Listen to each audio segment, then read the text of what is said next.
Hello everyone and welcome back to Tottenham Logic. Today in this video I want to talk about why we should not sack Postecoglou and why we shouldn't as fans be asking for it. I'm just going to go through a few reasons and hopefully this will calm you down for next season because he's going to be here next season, so we need to support him. What is the point of getting on at someone, putting him under more pressure to do well? We need to be patient. How many times do I have to say this? Right, so we still have so many players that are not good enough. When he took over, we were eighth, and he did an interview today, and he was saying we weren't just eighth, we was eighth, but in a decline. But not only were we in a decline, we were also losing our 30 goal a season striker. Without him last season, we would have been around 15th place, fighting relegation probably. So that's how low we were. So just put that into context, into a bit of perspective here.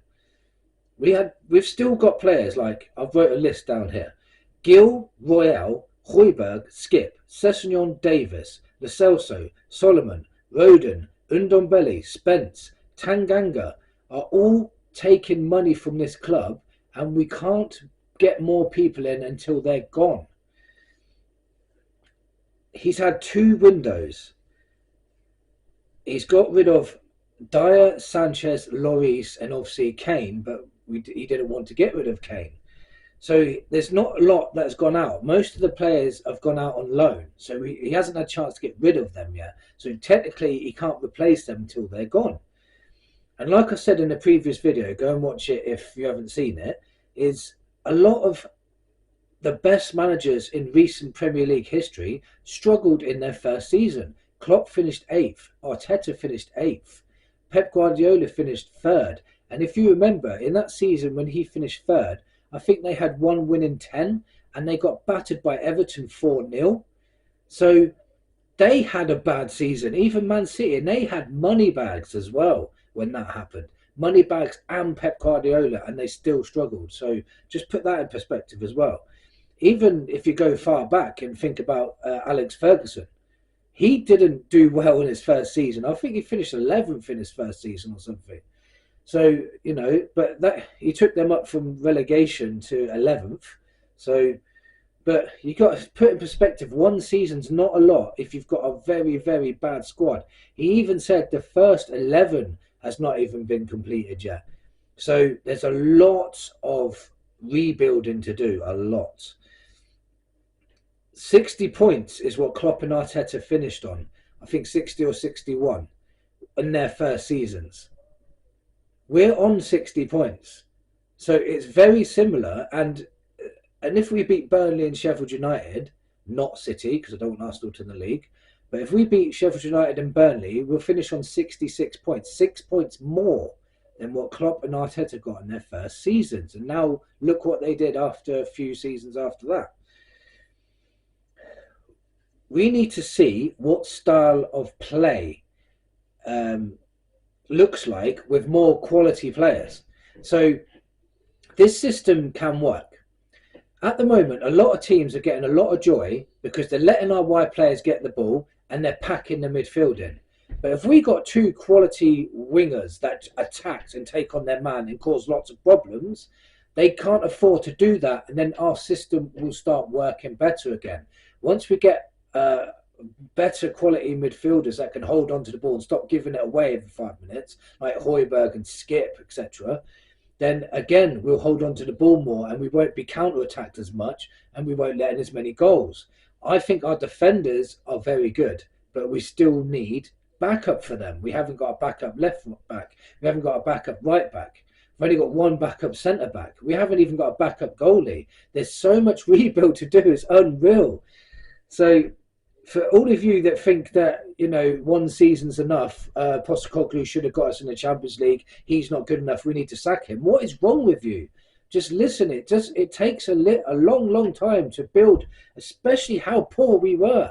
I don't think people realise how bad we were. Eric Dyer, Sanchez, Davis and Royale at the back at some points last season, the season before.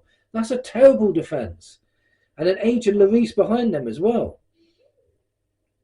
We need about 18 to 19 quality players because Postecoglou likes playing